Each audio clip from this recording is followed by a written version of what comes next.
আনো। এই তুমি খাইছো? খাবো। কি রান্না করছে বাসায়? তো ডাল ভাত। কি রে, এত তরকারি আছে, তরকারি দে, শুধু ডাল দিয়ে খাবি না? আজকে শুধু ডাল দিয়েই খাই বাবা, আর কিছু খেতে ইচ্ছে করছে না।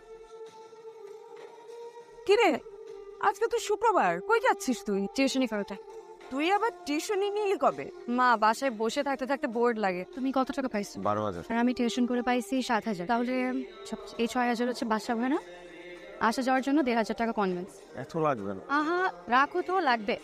আর বাকি থাকে 500 টাকা হচ্ছে তোমার আর আমার। না, 500 টাকা বেশি হয়ে যাবে। এক কাজ করো, এই 300 টাকা তোমার কাছে রাখো, আর যে 200 টাকা থাকবে এটা আসার সময় আমরা এই 200 টাকা দিয়ে বাদাম খাবো, ঠিক আছে না? তুমি কেন এত কষ্ট করবো? তুমি কেন আমার জন্য স্যাক্রিফাইস করবো? আবার ওই একই কথা। শুধু সুখ ভাগাভাগির মধ্যে কি ভালোবাসা হয়? সুখ দুঃখ ভাগাভাগির নামই হচ্ছে ভালোবাসা। জুয়ের একটা বিয়ে আইছে, পাত্রের বয়স একটু বেশি, একটা বাচ্চাও আছে, কিন্তু পাত্রটা খুব ভালো। আমি ওই বুড়া পেটাটি বিয়ে করবো না। তো তোমার লিখে রাজপুত্র বই হয়েছে, পাও তো একটা লুলা, যে ডাইছে হেডে বিয়ে করো। আম্মা, এটা আমার কি দোষ? আমার বাকি আমি নিজে নিজে লুলা করছি। আমার একটু চুপ করো না, আপারে কষ্ট দিয়ে কোনো কথা বলবা না। আমার হচ্ছে পড়লা কপাল, তোর বাপটা অসুস্থ হয়ে বিছনায় পড়লো, সাজানো সংসারটা তছনছ হয়ে গেল। আর আব্বা তো কাশতে আছে কেন? কাশির ওষুধ খাওয়াও নাই? ওষুধ শেষ হয়ে গেছে। সরি ভাই, তোমাকে এখন আর বাকি দেওয়া সম্ভব না। তুমি আগে এই বাকি শোধ করো, তারপর আইসো। হ্যালো। তুমি কি করো? কিছু না, একটু বাইরে আসছি আব্বার ওষুধ কেনার জন্য। আমি বাসায় গিয়ে তোমার ফোন দিই। আচ্ছা। আমাকে তুমি মাফ করে দাও রাহা। কত মিথ্যা বলি তোমাকে। সংসারের এত চাপ, তুমি আমাকে অনেক হেল্প করো, কিন্তু তা তো যথেষ্ট না। বাবার অসুখ, ওষুধ কিনতে পারতেছি না, সবটা তোমাকে বলতেও পারি না। আমি আর পারতেছি না রাহা।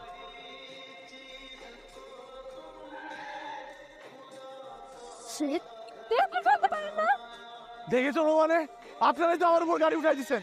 গায়ের উপরে দিয়ে উঠায় দেয় না, এটাই বেশি। সামনে থেকে সর। এটা আমার বাবার অসুখের ওষুধ। ঠিক আছে, দেখি। ভাই আমার বাবা অসুস্থ ভাই। আপনি কোনো টেনশন করবেন না, আমি আপনাকে সব ওষুধ কিনে দিই। আপনি আমার গাড়ি তুলুন, আপনি গাড়ি তুলছেন, আমি সব ওষুধ কিনে দিচ্ছি। যাই না, আমি করে হারাই ফেলছি ফোনটা। আচ্ছা, আপনি না আমার আপনি মানে আপনার ফোনটা আমার গাড়িতে রেখে গিয়েছিলেন, বুঝলেন না? কি করেন আপনি? আমি পড়াশোনা করি। আপনার বাবার কি হয়েছিল? একবার স্ট্রোক করছিল, এরপরে পুরোপুরি কখনো সুস্থ হতে পারে নাই। আমাদের একটা হসপিটাল আছে, if you need any help আমাকে জানাতে পারেন। আমার ফোন নাম্বারটা দেখান। ভালো হয়েছে যে তুমি ফোনটা পাইছো।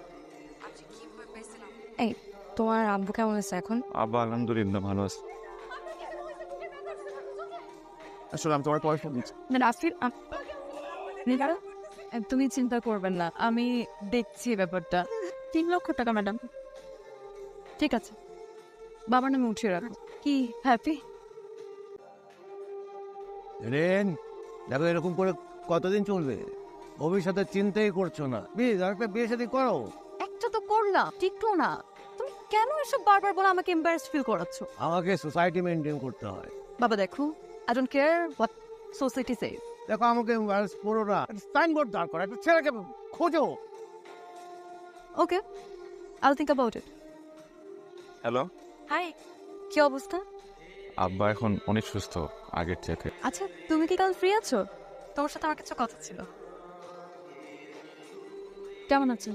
জি ভালো। আচ্ছা রাফিন, আমি তোমাকে একটা পার্সোনাল কোশ্চেন করতে চাই। তোমার ফ্যামিলি আসলে চলে কিভাবে? অনেক কষ্টে চলে। আমার বাবা অসুস্থ হওয়ার আগে সেই একমাত্র আর্নিং মেম্বার ছিল পরিবারে। আমাকে তোমার কেমন লাগে? হ্যাঁ? না মানে অ্যাজ এ পার্সন আমাকে তোমার কেমন লাগে? আপনি খুব ভালো একটা মানুষ। আপনি হেল্প না করলে আব্বাকে বাঁচাতে পারতাম না। হয়তো হেল্প করার পেছনে কোনো কারণ আছে। এর বিনিময়ে আমি যদি তোমার কাছে কিছু চাই, will you give it to me?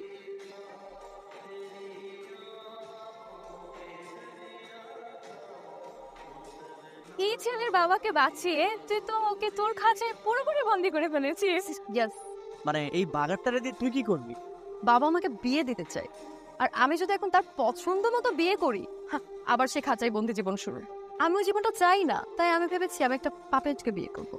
আর এই ছেলেটা হচ্ছে সেই পাপেট। আমার উপর কোনোদিনও জোর গলায় কথাও বলতে পারো। আন্টি, এটা আপনার জন্য। খুব সুন্দর হয়েছে মা। ভাইয়া এটা তোমার জন্য, এটা তোমার জন্য, এটা রাখো প্লিজ। আমি শুধু চাই তুমি সারা জীবন আমার সাথে থাকো। নতুন চাকরিতে কত স্যালারি পাও তুমি? ভালোই তো ভাই। রাতে ফোন এঙ্গেজ থাকে কেন তোমার? কোথায় হারিয়েছো? কোথায় হারাই যাবো? অফিসের কিছু কাজ থাকে ওগুলা। রাফিন, তুমি আমাকে ভালোবাসো তো? হ্যালো, তুমি কোথায়? আমার সাথে এখন একটু দেখা। জি স্যার, আমি আসতেছি, যাইতে হবে বুঝছো। অফিস থেকে ফোন দিছে, তুমি একটা সিএনজি নিয়ে বাসায় চলে যাও। এই নাও। কি চুপ করে আছো কেন? কি বলবো, আপনি বলেন। তোমাকে না বলেছি তুমি করে বলতে? কিভাবে আপনাকে তুমি করে বলি? আপনি কই আর আমি কই? তোমাকে বলেছি তুমি করে বলতে, তুমি করেই বলবো। আমি চাই তুমি সারাটা জীবন আমার সাথে থাকো। কি বলতেছিস সেসব? কোন রেস্টুরেন্ট? বিমানের বাচ্চা একটা দিয়ে হয় না তোর? এই মেয়ে কে? আমি তোমার বুঝাই বলতেছি। কি বাবু রাখবি তুই আমাকে? আমি তোমার আর যার কি আর ইউ হ্যাঁ আমি তোমার বুঝাই বলতেছি। এই তুমি ওরে বলো নাই? তুমি ওরে বলো নাই তোমার সাথে 3 বছর সম্পর্ক? তুমি বলো নাই ওকে? তুমি কিভাবে করলা? আমি তো অফিসে মুখ দেখাতে পারছি না। কি করেছিস তুই? আমি এই ছেলেকে ভালোবাসি মা, এই ছেলেকে ছাড়া আমি থাকতে পারবো না। এই ছেলের সাথে তোর কোনো ধরনের সম্পর্ক থাকা চলবে না। আমি এই ছেলেকে ছাড়া থাকতে পারবো না বাবা, আমি পারবো না।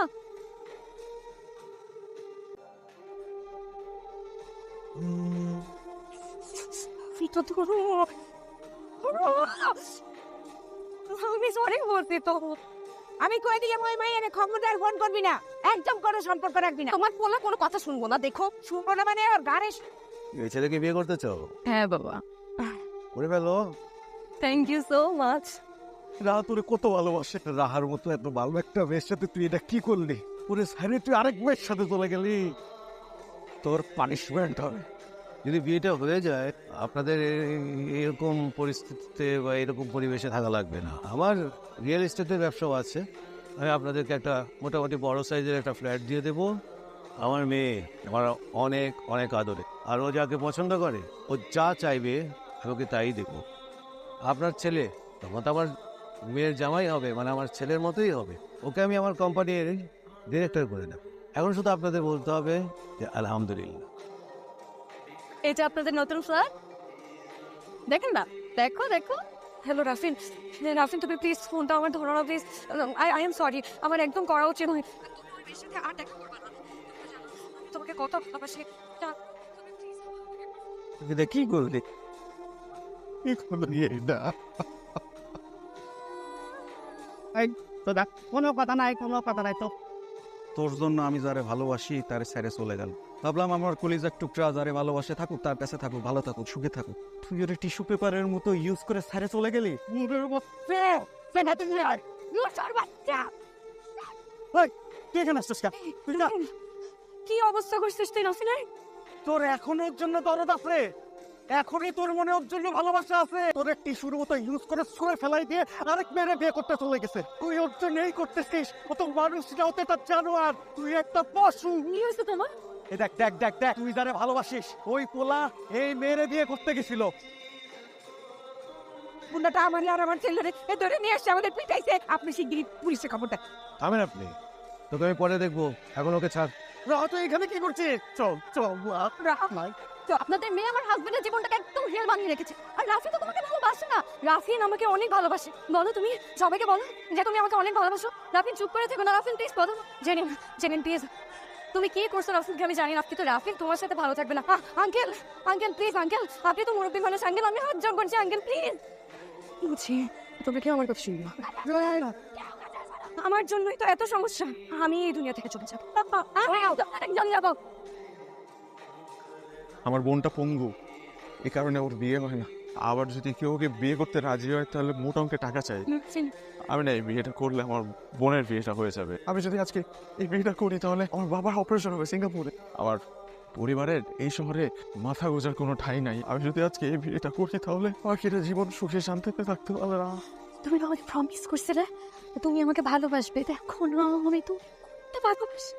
এই সবার সাথে আমি করছি, আমার এই হৃদয় তোমাকে ভালোবাসতে শুরু করছিল এবং আমি সিদ্ধান্ত নিয়েছিলাম যে আমি আমার বাকিটা জীবন তোমাকে আমার এই হৃদয় আগলায় রাখবো।